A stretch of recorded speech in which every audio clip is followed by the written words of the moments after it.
Unaware, the wife he mocked had employed his father as a gateman. At her company, husband spat on his wife in front of family. At their anniversary gala. What she did next shocked them all. He didn't just insult her.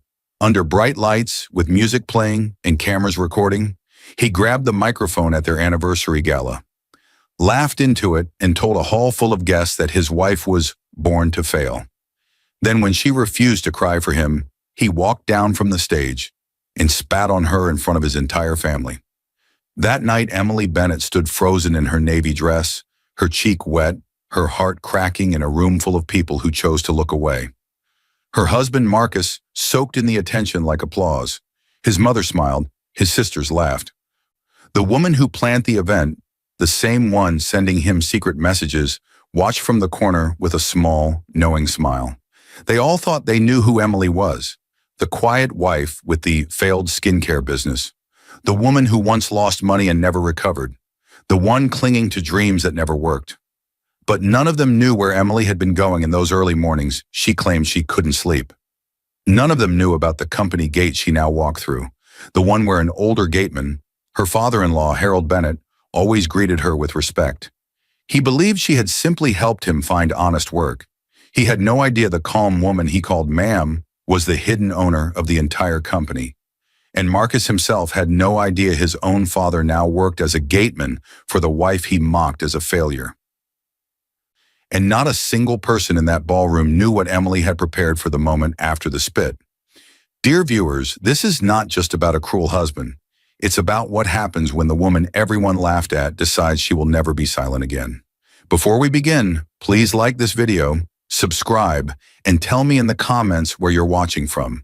Your support keeps stories like Emily's alive.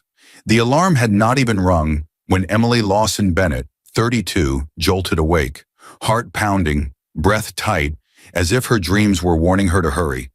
She sat up sharply, scanning the dim bedroom like someone guarding a precious secret. The air was still, quiet, heavy with the kind of silence that holds more truth than comfort. And in that silence, Emily moved quickly, almost urgently, toward the small desk in the corner. This was where her real life lived. Not the life she showed her husband, not the life his family believed she deserved, but the life she had been building, piece by fragile piece, in the dark hours before sunrise. Emily was a gentle woman, soft-spoken, calm, the type whose kindness showed even in the way she folded blankets or brewed tea. But under that softness was steel. Years of being underestimated had taught her how to fight quietly. She opened her worn notebook, the one she never let anyone touch. On the front, written in faded pen, was a name she rarely used anymore. EL, Future Brand Vision, her maiden initials. Inside were pages filled with formulas, drawings, research notes, ingredient lists. Everything she had dreamed of since she was a 15-year-old girl following her late Aunt Rose around the garden. That memory rose softly now, like light from another world. Emily sat cross-legged beside Aunt Rose, who was 70 then, warm and full of old-fashioned wisdom. The older woman mixed herbs in a wooden bowl while explaining their healing powers. She placed the bowl in Emily's hands. One day, Aunt Rose had said, "You'll turn this into something greater than I ever could. Don't let anyone tell you your dream is silly." That promise had shaped Emily's heart. When Aunt Rose passed away 2 years later, she left Emily everything: her recipe journals, her garden notes, and a small inheritance. That inheritance would later become the seed money Emily used to start her first skincare business, the one Marcus mocked. Emily gently touched the pages as if touching the past. She still remembered how proud she had been when she launched her first handmade skincare line, Rose Herb Naturals. Marcus, who she married at 27, had cheered for her then. He was supportive in those early days, always promising to have her back. But stress changed him. His sales job drained him, bitterness crept in, and eventually he began to see Emily's dream as a burden, something childish, something beneath him, and he made sure she felt it. Whenever she worked on her products, he would sigh loudly, mumble under his breath, or tell her she was wasting her time. He began calling her the dreamer, not with love, but with a smirk. He also started telling his family about her failed attempt, twisting facts, making it sound like she lost his money when it was really her inheritance. In the 2 years since that collapse, Emily had learned to keep the deeper parts of her dream hidden.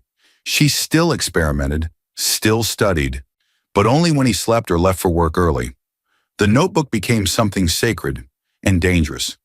But Emily still hoped this anniversary week would be different. Marcus's family was coming tonight, and she prayed they could all avoid another round of mockery. As Emily sketched a new bottle design in the quiet morning light, the floor creaked.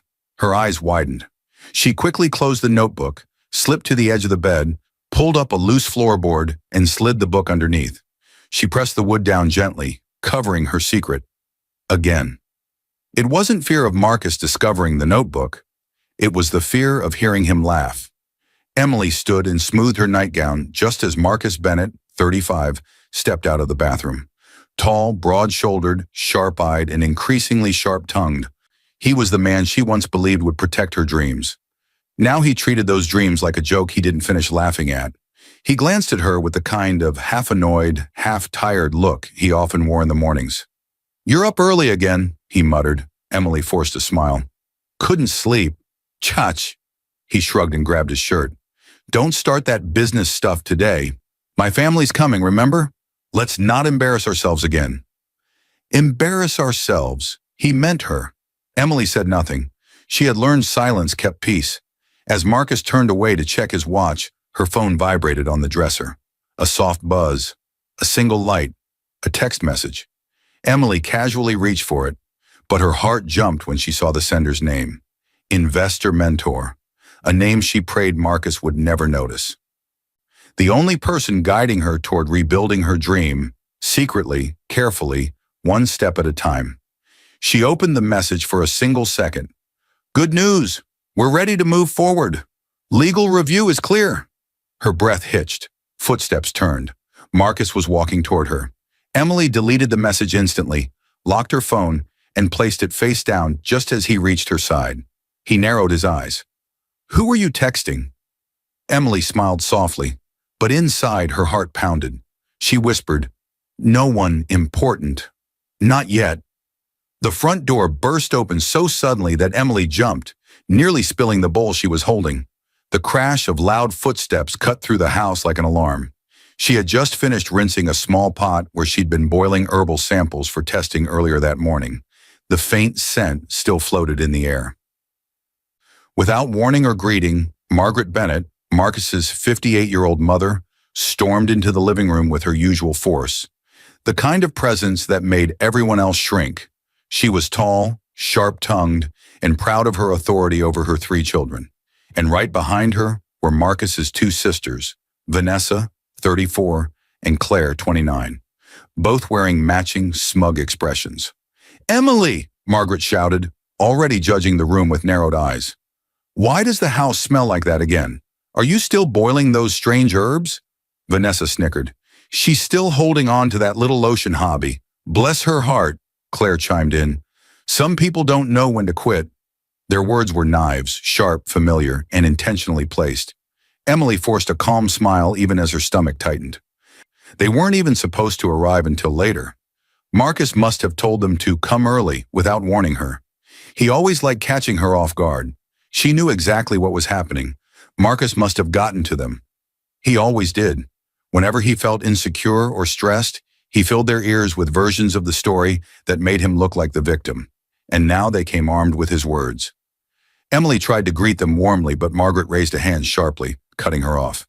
"Marcus told us you're still wasting time on that silly dream," Margaret said. "Why don't you listen to him? He knows better." Emily lowered her eyes, hiding the sting. She wanted to answer, to defend herself, but Margaret Bennett was not a woman who allowed explanations. She only wanted obedience. Behind them, Marcus appeared at the doorway, pretending to be surprised by their early arrival. But the satisfaction in his eyes gave him away. He had done this on purpose. He wanted witnesses. Witnesses to her failure. Witnesses to her silence. Emily moved to take their coats, trying to stay polite. But as she hung Margaret's jacket, a wave of painful memory washed over her. Her first business attempt, Rose Herb Naturals, had been destroyed by a supplier scam. The scammers took the money and vanished. Emily had cried for days trying to understand how everything went wrong. She remembered sitting on the kitchen floor, hugging her knees, while Marcus stood above her saying, "I told you this was stupid. Now look at us. You wasted everything." But she hadn't wasted his money. She had used her aunt's inheritance, something Marcus conveniently left out when retelling the story to his family. Emily blinked back to the present, trying to swallow the hurt as Claire whispered loudly to Vanessa, "Imagine being married and still playing with creams." Emily set her jaw. She wanted to say that it wasn't play. It wasn't silly. It was her calling. But she stayed quiet. She needed her strength for something bigger. Later, as the family settled in, Emily walked past the hallway and heard Marcus talking on his phone. His voice was low, smoother than usual, a tone he never used with her. "Trust me, babe," he said, chuckling softly. "She'll never succeed. She can't even organize her own day." A woman's laugh drifted through the speaker, soft, flirtatious, intimate. Emily froze, her breath caught, her chest tightened. Her fingers trembled. She stepped back slowly so he wouldn't see her. Something inside her shifted, not fear, not confusion. Something colder. As Marcus ended the call, he walked past Emily without noticing her, humming lightly, looking pleased with himself. Emily quietly turned away and headed to the laundry room. She needed a moment to breathe, a moment to gather herself. She opened the laundry basket, just to fold towels, just to distract her mind. But her hand stopped mid-motion. Inside the basket, tangled between Marcus's shirts, was a bracelet, a delicate gold bracelet, shiny, new, beautiful, and definitely not hers. Emily lifted it with 2 fingers, staring at it as her heartbeat thundered in her ears. It smelled faintly of perfume, the same perfume she smelled earlier when Marcus passed by her in the hallway after that call. Her throat tightened. The room suddenly felt too small, the air too thin. She closed her hand around the bracelet and whispered to herself, "This wasn't left here by mistake." And just as she placed the bracelet into her pocket, a soft vibration came from her phone in the kitchen. A message, a warning, a signal of what was coming next. Emily whispered, almost trembling, "If this bracelet belongs to who I think it does, everything is about to change." Emily slammed the laundry room door shut behind her, her breath shaking, the bracelet burning in her palm like a confession. The intensity of the moment crashed over her in waves. Marcus's secret phone call, the perfume, the laughter, the mocking words from his family. Everything squeezed her chest until she felt she might burst. She placed the bracelet on the counter and stared at it, her hands trembling, her mind spun with questions. Who was the woman? How long had this been going on? Why was it hidden in their laundry? But before she could piece anything together, another memory pushed itself into her thoughts. Sharp, painful, and impossible to ignore. A memory she had tried to bury. Her failure, her collapse. The moment everything changed. The room blurred and she felt herself sinking into that day. The day she watched her first dream crumble. 2 years earlier, boxes stacked everywhere, papers scattered on her small office desk. Emily, then 30, stood staring at her laptop while tears flooded her eyes. A flashing red message blinked on the screen. Supplier unreachable. Transaction canceled. Funds lost. Her suppliers hadn't just failed her. They had stolen from her. She tried calling, tried emailing, tried every number she had. Nothing. It was over. She remembered sliding down the wall, sinking onto the cold floor, hugging her legs, barely able to breathe. Her skincare business, Rose Herb Naturals, was gone. All her aunt's inheritance money had vanished into thin air. She felt like she had failed her aunt, failed herself. Then Marcus walked in. Marcus Bennett, her husband, 2 years older at 32, with his expensive tie still around his neck and frustration already on his face. He took one look at her and didn't ask what was wrong. He didn't kneel beside her. He didn't comfort her. Instead, he said, "Are you crying again?" "Emily, this is embarrassing. You're embarrassing me." The words hit harder than the failure itself. When she tried to explain, he didn't listen. He paced the room, shaking his head, blaming her for trusting the wrong people, for not asking his opinion, for wasting more money on nonsense. Then came the sentence she would never forget. And from now on, don't use my last name for your business. I don't want it attached to failure. Those words cut deeper than any scam or betrayal ever could. Emily wiped her tears and looked up at him, unable to find her voice. Marcus continued. Shut it down. All of it. You're done. And in that moment, something inside Emily splintered quietly. She shut the business down like he demanded. But she also shut down something else, her willingness to share her dreams with him. Present time. Emily pulled herself back to the present, breathing slowly to calm the tightness in her chest. She looked at the bracelet again, but this time her eyes held something new. Clarity. Because it wasn't the first time Marcus had made her feel small. It wasn't the first time he used her vulnerability to boost his pride. And it wasn't the first time his family had treated her like she was nothing.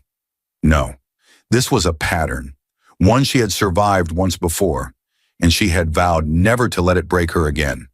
She reached into her pocket and pulled out her phone. Her hand hovered for a moment before she unlocked it. She opened her secret email account, the one she used only for business, one Marcus didn't know existed. At the top was a new message, legal review complete, all documents ready for CEO Lawson. Emily's breath caught. That title, CEO Lawson, still felt unreal to her. Powerful, free. The email was from the law firm that had helped her register her new company, Mr. Reynolds' office. After losing everything, she rebuilt her dream in silence. She worked with an investor, mentor she met through a business recovery forum, a woman named Ava Turner, 45, a retired corporate consultant who believed in helping women rise again.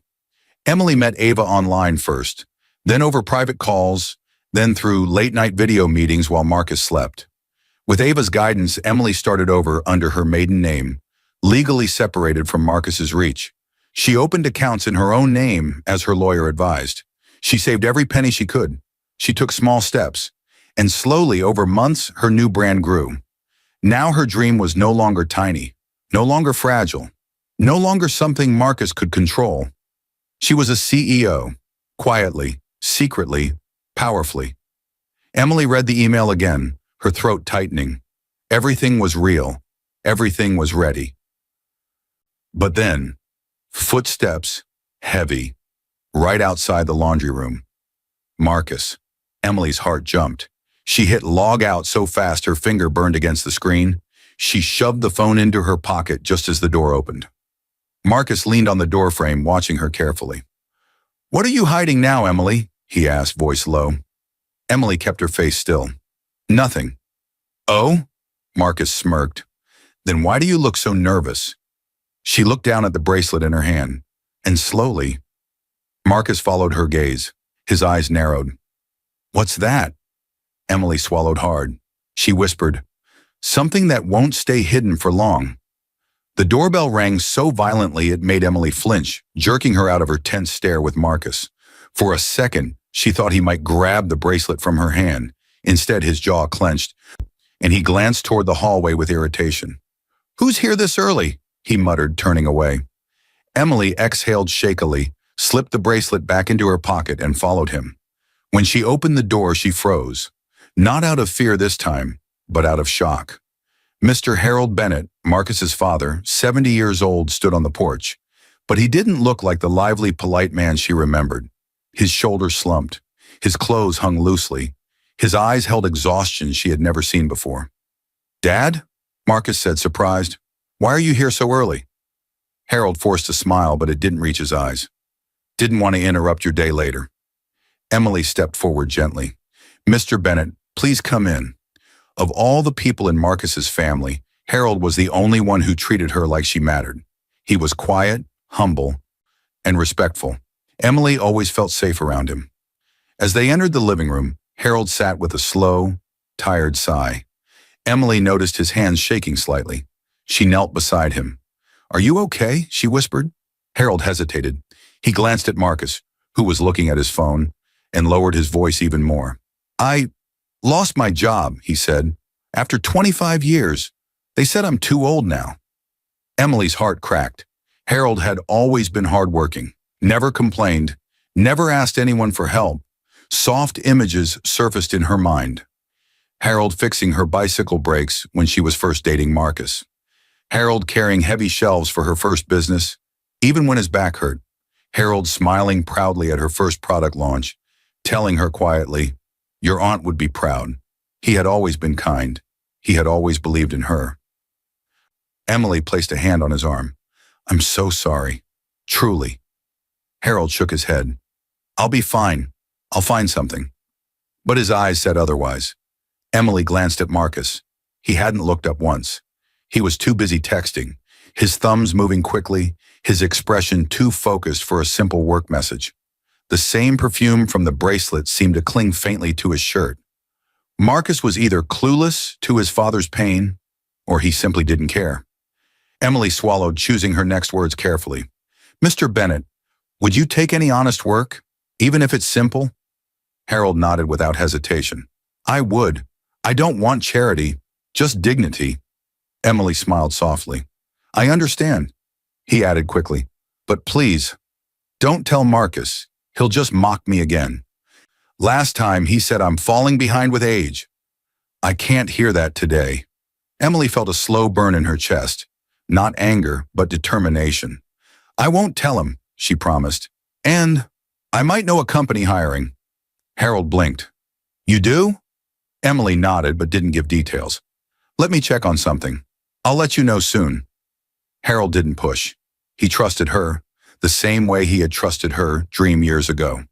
Later, after he left, Emily went upstairs and texted her HR manager, Mrs. Daniels, a trustworthy 50-year-old woman who handled all hiring for Lawson Organics. Emily told her, "A good man needs work. Please interview him quietly. I'll stay out of it. Don't mention I referred him." And she meant it. She would never put Harold in an uncomfortable position. He would go through HR like any applicant. He would never know she founded the company, and his dignity would stay intact. Days passed. The anniversary gala drew closer. In that time, Harold interviewed, completed the process, and was hired as the gatekeeper at Lawson Organics' main site. Emily watched from a distance through reports and short HR updates, never once calling attention to herself. Helping Harold made her feel whole again, like her dream could lift more than just herself. But her peace didn't last. One night long after Marcus had fallen asleep, Emily's phone buzzed with a message from her investor mentor, Ava. "Ava, board documents look strong. Once you're ready, we can go public with your CEO title." Emily checked it quickly, then deleted it, just like she always did. She placed the phone on the nightstand and drifted off, exhausted. Minutes later, Marcus rolled toward her. His eyes opened. He glanced at her sleeping face, then at the phone. He knew her fingerprint unlocked it. He had watched her enough times. He gently lifted her hand, pressed her finger against the screen, and the phone opened with a quiet click. Marcus began scrolling. His expression changed from curiosity to confusion, to cold suspicion as he saw unfamiliar names, business emails, and the word CEO near her surname Lawson. He didn't understand everything yet, but he understood one thing. Emily was hiding something big. Marcus whispered into the dark, "So this is what you've been hiding from me." Emily. The next morning hit like a slap. Emily walked into the dining room and froze. Marcus stood with his family gathered around him, Margaret, Vanessa, and Claire, all laughing at something he had just said. His tone was loud, confident, cruel. "Not everyone can be a breadwinner," Marcus declared, glancing at Emily with a smirk. "Some women are just built for failure." Vanessa burst into laughter. Claire nudged her mother, who grinned proudly as if her son had just delivered a brilliant joke. Their voices cut into Emily like small, sharp blades. Emily stood still, her hand tightening around the back of a chair. Marcus knew she was there. He wanted her to hear it. He always wanted witnesses when he humiliated her. Her pulse beat painfully against her chest, but she kept her expression calm. She wouldn't give them the satisfaction of seeing her break. She simply turned and walked to the living room, breathing slowly, feeling tears burn behind her eyes. But when she reached the coffee table to clean up, something impossible to ignore caught her attention. Marcus's phone lit up with a bright notification where he'd left it, face up. She didn't mean to look. She wasn't searching for proof. She was just exhausted, broken, trying to breathe. but the message stared at her like a confession. Mistress, I'll wear what you like tonight. Can't wait. Emily's breath left her body. Her fingers shook. Her heart thudded painfully. Another message flashed. Mistress, don't worry, your wife won't suspect a thing.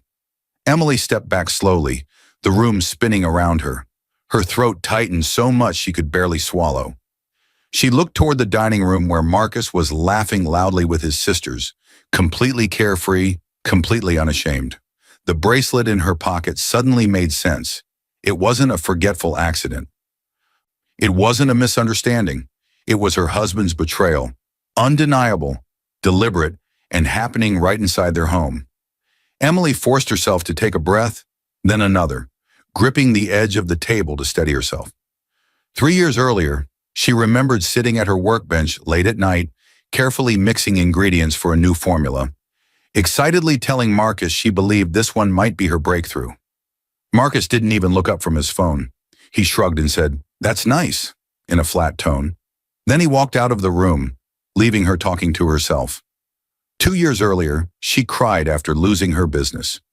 Marcus simply sighed loudly and walked past her, muttering, "Drama again?"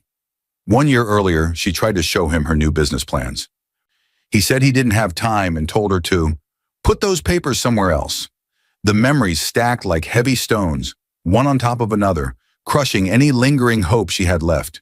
For years, she had mistaken his coldness for stress. For years, she thought he just didn't understand her dream. But now she could see clearly. His lack of support wasn't confusion.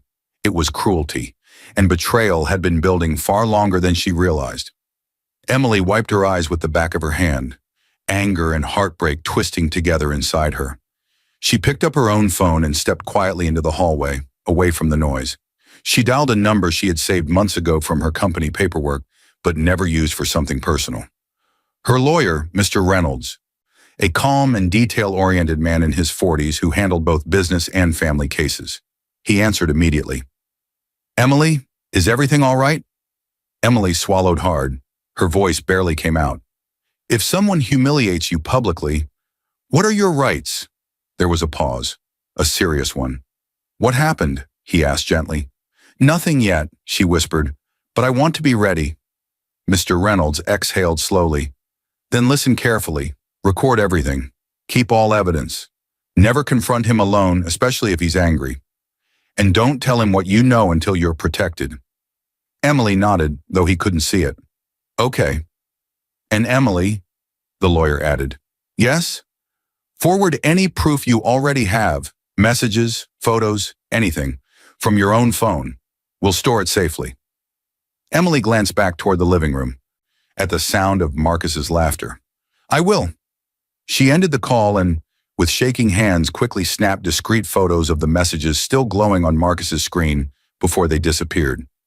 Later, in the privacy of the bedroom, she forwarded them to a secure email address Mr. Reynolds had given her and deleted the traces from her own regular inbox. She already knew what this meant. Things were moving towards something she could no longer avoid. Then she heard Marcus's footsteps approaching. Emily whispered under her breath, "If he humiliates me again, I'll be ready this time." 2 weeks later, on the night of their anniversary gala, the music hit Emily like a shockwave the moment she stepped through the ballroom doors. Loud, grand, overwhelming. Lights flashed, guests clapped, cameras clicked. It felt like walking into a storm she had no control over. Marcus held her hand tightly, not lovingly, but like a man keeping possession of something he wanted people to see, not something he valued. "Smile," he whispered through clenched teeth. "People are watching." His voice was not gentle. It was a warning. Emily lifted her chin and forced a soft smile. Inside, her stomach twisted. The gala was huge, far more extravagant than anything they should be spending freely on. Especially with his secret hotel charges she'd seen in the bank statements Mr. Reynolds quietly obtained.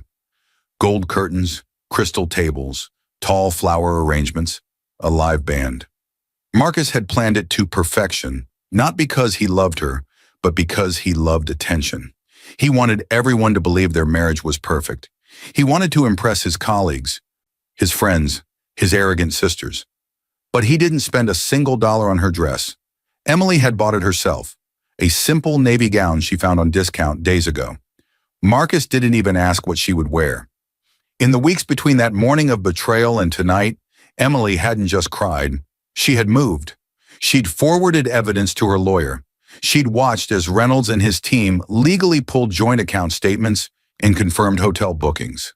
She and Ava had compressed screenshots, recordings, and documents into a single, carefully labeled USB drive. All loaded, all timed, all waiting.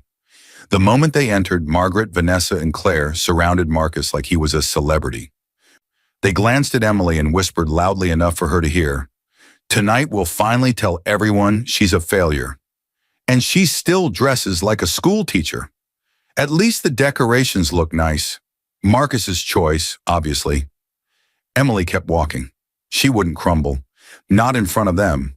Still, each word felt like a brick added to the weight on her chest. As the lights changed colors, Emily scanned the room and froze. Across the hall stood a woman with carefully styled hair in a fitted black dress. She held a clipboard, adjusting table placements, speaking to staff, an event planner. Her name was Talia Brooks, 28, attractive and confident. The kind of woman who enjoyed being watched. And Marcus was staring at her. Not just staring, connecting. Their eyes locked for a second too long. Her lips curved into a private smile. Marcus nodded subtly. Emily felt something cold sink into her stomach. Of course Marcus would hire her as the event planner. Of course the bracelet belonged to Talia. Of course the messages were hers. Emily swallowed her ache. She had no proof she could show anyone about Talia's bracelet yet, only the texts and statements. So she stood still, watching the two of them pretend to be strangers, while the secret between them pulsed in the air. The voices around her started fading, becoming distant. Then her phone buzzed. She stepped aside and checked it discreetly. HR manager, Mrs. Daniels. "Your gatekeeper is doing great. Very respectful man. Staff already love him." Emily's breath softened. A small smile tugged at her lips. They meant Harold Bennett, Marcus's father. He had gotten the job. He was doing well. He didn't know she was the CEO behind his hiring, and he didn't know his son was betraying her. The contrast hit her hard. The father was loyal. The son was cruel. Emily closed the message, heart tightening with gentle warmth for Harold. He deserved dignity, something Marcus never gave anyone. She slipped her phone back into her clutch and looked around the room again. Marcus was laughing loudly by the drinks, performing for the crowd. Talia hovered nearby, pretending to organize napkins. Too close, too familiar. Everything felt fake. Everything felt staged. This entire gala was built on lies, and Emily was done playing along. Her fingers touched the inside of her purse until she felt the small silver USB she brought. The evidence she and Mr. Reynolds had arranged in a specific order, videos, screenshots, transaction records. The truth she planned to reveal. Earlier that evening, before guests arrived, she had approached the side booth where the event technician sat adjusting sound levels. He was a young man named Daniel Reed, 25, focused, professional, wearing a headset and black polo. Emily had leaned in quietly and whispered, "Can you also record my husband's speech? He wants to remember the moment. And I need you to play something for me later." Daniel had looked up. "We're already set to record from the stage camera, ma'am. What do you need me to play?" Emily handed him the USB. "When I signal, cut the regular feed and play everything on this. Start with the latest clip you record from the stage." He'd nodded, slightly confused but respectful. "Understood." Now, as she watched Marcus soaking in the room's admiration, Emily knew what this meant. Tonight would not end the way Marcus expected. Tonight would not be his glory. Tonight, truth was waiting to explode. From across the room, Marcus watched her. His eyes narrowed suspiciously. Emily whispered to herself, "One signal, and everything changes." The microphone slammed against the stand with a sharp crack that cut through the ballroom, snapping every eye toward the stage. Marcus stood in the center, spotlight hitting his chest like he was the king of the night. His smile was wide, fake, and hungry for applause. "Ladies and gentlemen," Marcus shouted, arms spread wide, "tonight we celebrate another year with my beautiful wife, Emily." The crowd clapped politely. Emily stood at the bottom of the stage, her hands folded calmly, the USB signal burning in her mind. Her body felt tight, prepared, waiting. At the tech booth in the back, Daniel's small red rec light glowed, capturing every second of Marcus's speech just like she'd asked. Marcus continued, pacing proudly across the platform. Not everyone knows this, but marriage comes with sacrifices. He leaned forward dramatically, especially when your partner has big dreams that lead nowhere. The audience chuckled. His family roared with laughter. Margaret clapping, Vanessa elbowing Claire, both smirking proudly at Marcus's words. Emily stayed still. Her face did not move. She had learned long ago that reacting only fed him. Marcus fed off attention, like air. He lifted his glass. Let's talk about dreams, shall we? Some dreams are wonderful. Some dreams make money. He glanced directly at Emily. And some dreams burn thousands of dollars and leave you broke. His words cut through the hall like knives. Gasps scattered. People whispered. Emily's fingers curled into her palm.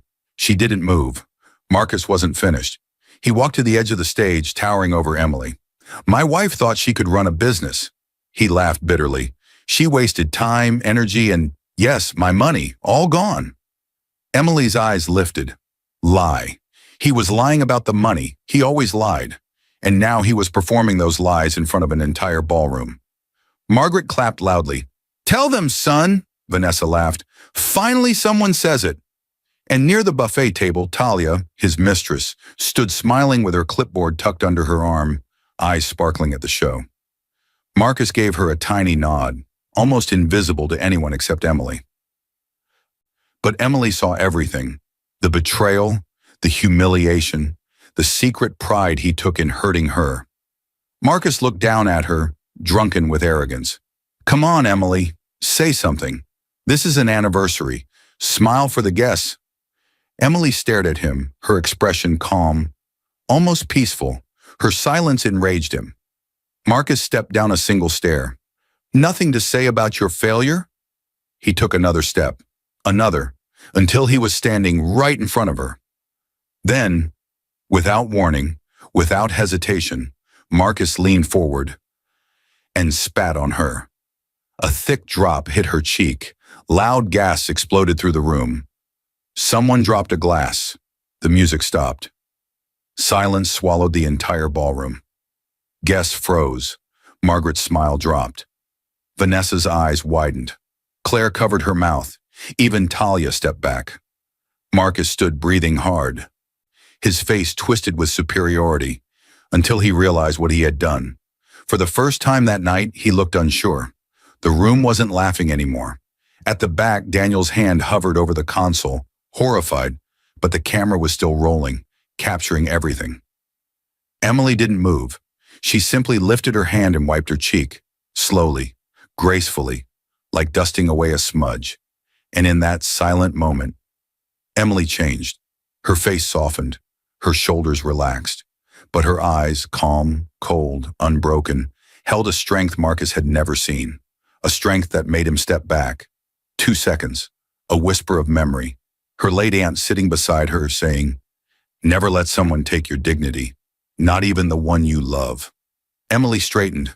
She looked at Marcus, not like a wife looking at a husband, but like a queen looking at a man who would never stand beside her again. Then she turned away from him. She lifted her hand. At the tech booth, Daniel saw the movement he'd been told to watch for. His heart hammered, but he followed instructions. He pressed the button.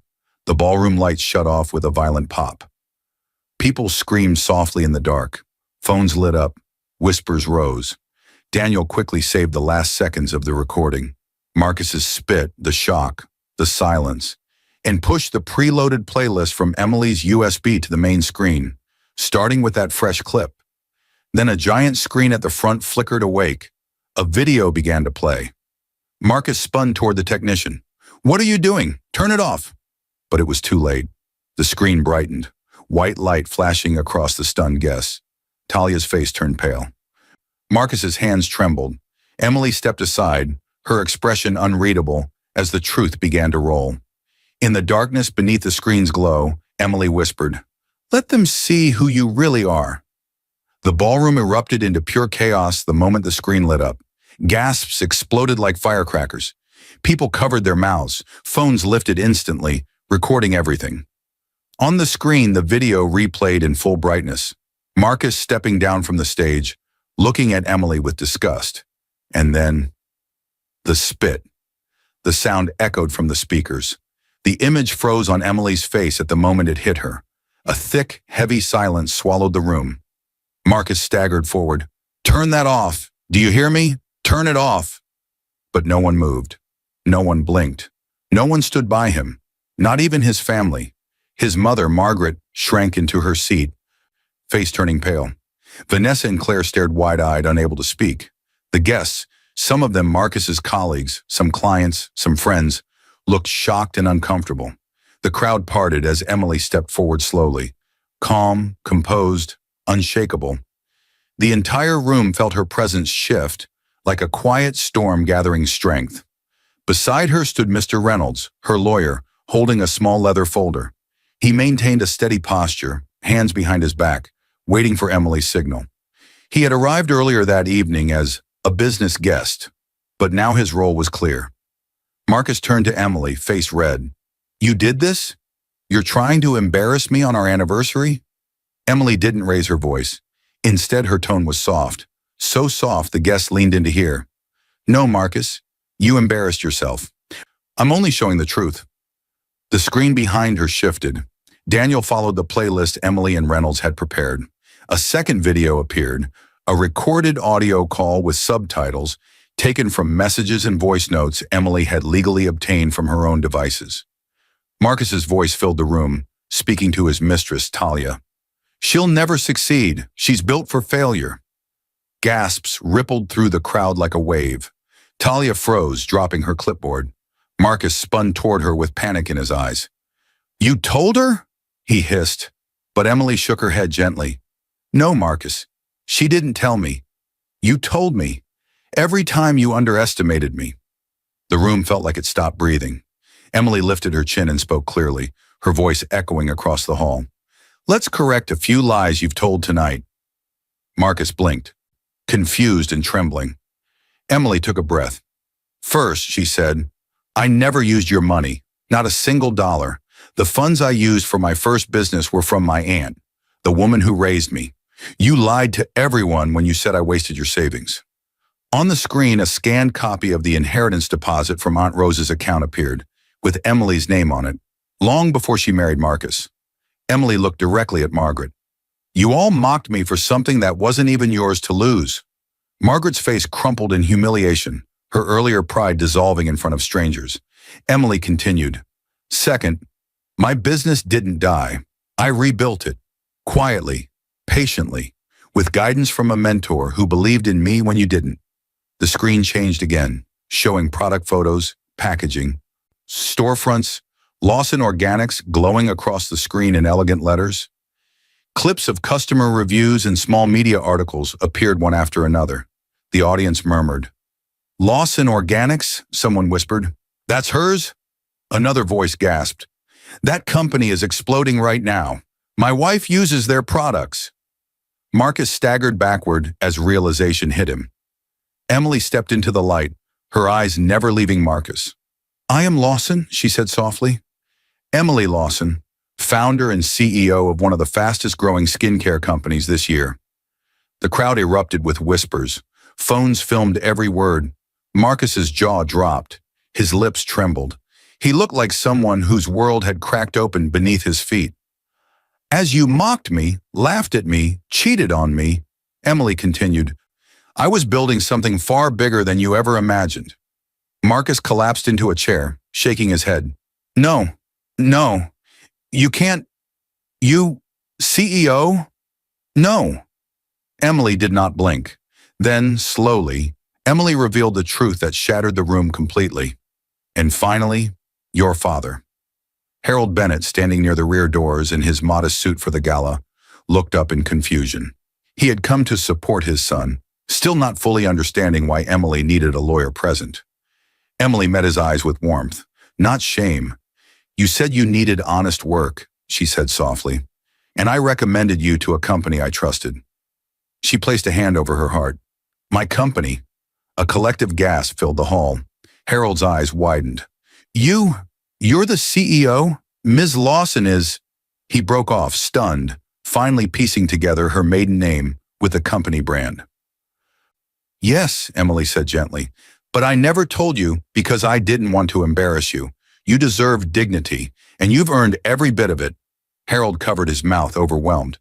Marcus looked between them wildly. Dad? You're working for her company? She played us. But Harold stepped forward, shaking his head slowly. No, son, she didn't play anyone. You did this to yourself. Marcus's world collapsed right in front of him. Emily turned to Daniel, the technician, who nodded respectfully. Everything was ready. Her lawyer stepped forward, opened the folder, and handed her a set of documents. The final blow. Emily faced Marcus with steady eyes. Marcus Bennett, she said, voice strong. She pulled out a legal envelope and held it out for everyone to see. You are being served. Gasps, whispers, phones recording. Marcus lunged forward. Served? For what? Emily's eyes darkened with final, cold clarity. You'll find out in court. The ballroom exploded into shouting the moment Emily spoke the words, You are being served.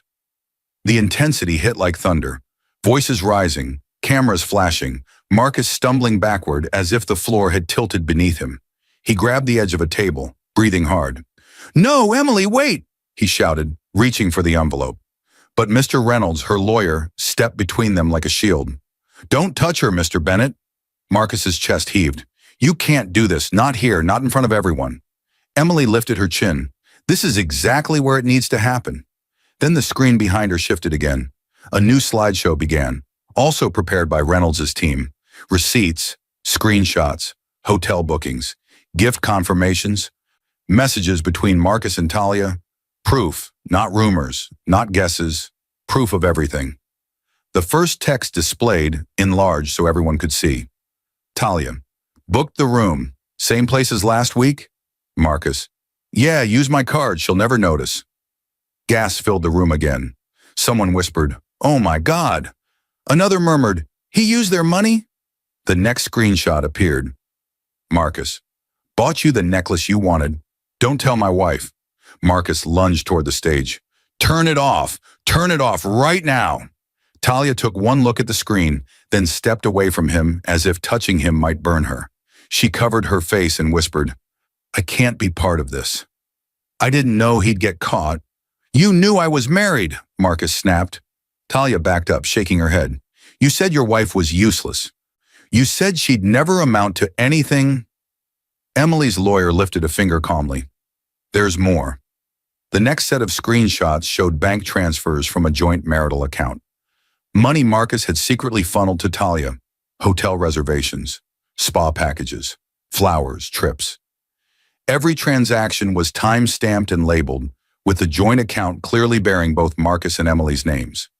Margaret, Marcus's mother, shot out of her chair. Marcus Alexander Bennett, you used your wife's marriage funds on another woman? His sisters stared as if seeing him for the first time. Claire snapped, Are you insane? You're ruining the entire family. Vanessa hissed, Idiot! You complete idiot! Marcus's face went red, then purple. He looked trapped inside a collapsing world. He pointed at Emily desperately. You hacked me! This is illegal! You're crazy! Mr. Reynolds stepped forward calmly. All items were obtained through legal channels.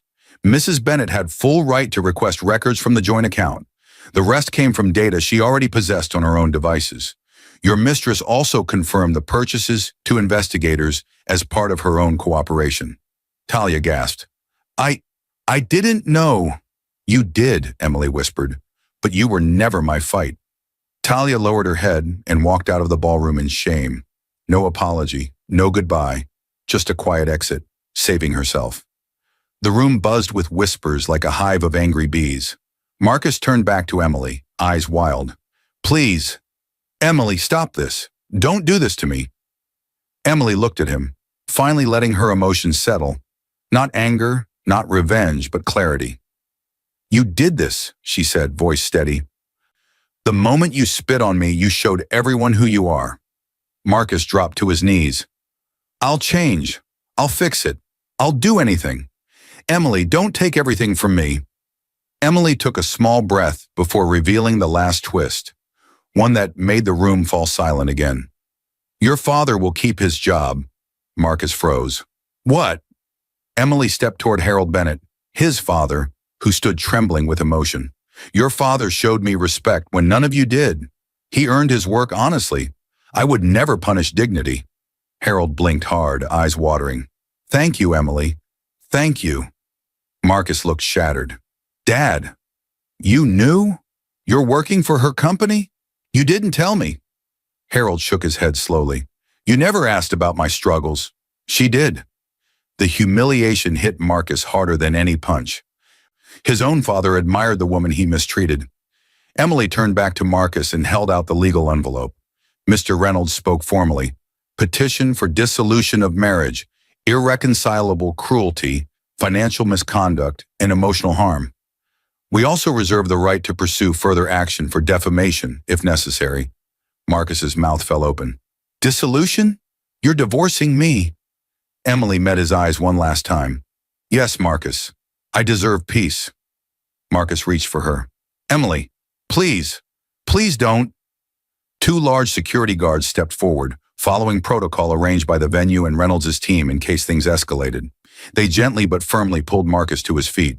No, Marcus cried, voice cracking. Emily, Emily! The guards lifted him slightly off the ground as he struggled. The guests watched silently, phones recording every second. His mother sobbed. His sisters hid behind their hands. His father stood tall, ashamed of his son.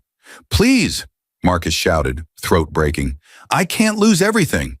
But the guards kept walking. Emily turned away. As Marcus was dragged out, Emily whispered, You haven't lost everything yet, but you will. The morning burst open with sharp, blinding sunlight, so bright that Emily had to shield her eyes as she stepped out of her car. The brightness felt almost aggressive at first, as if the world wanted to confront her with everything she had survived. Her shoes clicked softly on the ground as she walked toward the large silver gate ahead. It was the same gate thousands of employees passed through every day, the same gate she once dreamed of owning, the same gate Marcus laughed she would never reach. Today, she wasn't sneaking in. She wasn't hiding. She wasn't pretending to be someone else. She was CEO Emily Lawson, walking through the front entrance of the empire she built from her broken pieces. But before she reached the gate, a voice shook slightly behind the booth window. Ms. Lawson? Emily turned. There he was, Harold Bennett, Marcus's father. The man who once showed her more kindness than her own husband ever did. The man who lost everything yet still carried his dignity. Today he stood in his uniform, cap tucked under his arm, posture a little straighter than when he first started. He stepped out from the booth, uniform neatly ironed. His eyes glistened with emotion the moment they met hers, not just as his former daughter-in-law, but now fully understanding who she was at this gate. Ma'am, he whispered, his voice trembling. Emily smiled softly. Good morning, Mr. Bennett. Harold swallowed hard, but tears fell anyway. I didn't expect you after last night. I saw the videos. All of it. I'm so sorry you had to be treated that way. My son, he wasn't raised to treat anyone like that. Emily shook her head gently. You don't owe me any apology for his actions. Harold inhaled shakily, struggling to speak. I lost my old job. I thought I'd lost my purpose. Then this company gave me a chance. I thought it was just luck. But you saw value in me when my own son didn't think I was worth anything. Emily's chest tightened with emotion. Mr. Bennett, you were the only one in that family who ever believed in me. You never mocked me. You encouraged me when I had nothing left. He looked down at his hands. I was proud of you long before I knew who Miss Lawson really was. Emily stepped closer and placed a gentle hand on his shoulder. And I am proud of you too. You deserve this job. You earned it. Nothing changes that. Not your son, not last night, not anything. Harold nodded slowly, tears running freely now. I don't know what will happen with the court and the divorce, but if you ever need anything, Ms. Lawson, anything at all, you come to me. Emily took a steady breath and looked at the sunrise spilling over the horizon. For the first time in a long time, the world felt open, not heavy, not suffocating. Open. Her dreams felt bigger than the sky in front of her. The air tasted different too, lighter, kinder, full of possibility. She glanced back at the building that bore her name. Lawson Organics was no longer a secret she hid in floorboards or whispered about in midnight meetings. It was her truth, her creation, her freedom. She thought briefly of Marcus, of court dates ahead, of legal steps already set in motion. His downfall would continue in documents and hearings, not in public scenes. That part didn't need a stage. Her healing did. She turned to Harold again. "I'm heading inside. There's a lot to build today." Harold nodded proudly. "Go change the world, Ms. Lawson." She smiled, then walked through the gate. The sun rose higher, casting a golden glow behind her as her footsteps moved confidently toward the main entrance. She felt her aunt's presence in the warmth of the light. She felt her own strength in every breath. She felt the silence around her, not empty, not weak, but powerful. Silent storms were always the strongest. Her voice echoed in the quiet morning. A whisper meant only for herself. Sometimes silence is not weakness. Sometimes it's the sound of a storm gathering. Her hair lifted gently in the wind as she stepped forward. No Marcus, no humiliation, no fear. Just Emily Lawson, reborn, powerful, peaceful, unstoppable. She pushed open the glass doors, ready to begin a new chapter. I hope you enjoyed watching it as much as I enjoyed creating it. Like, share, and comment on the lessons you've learned. Let me know where you're watching from in the comments below. See you in my next video.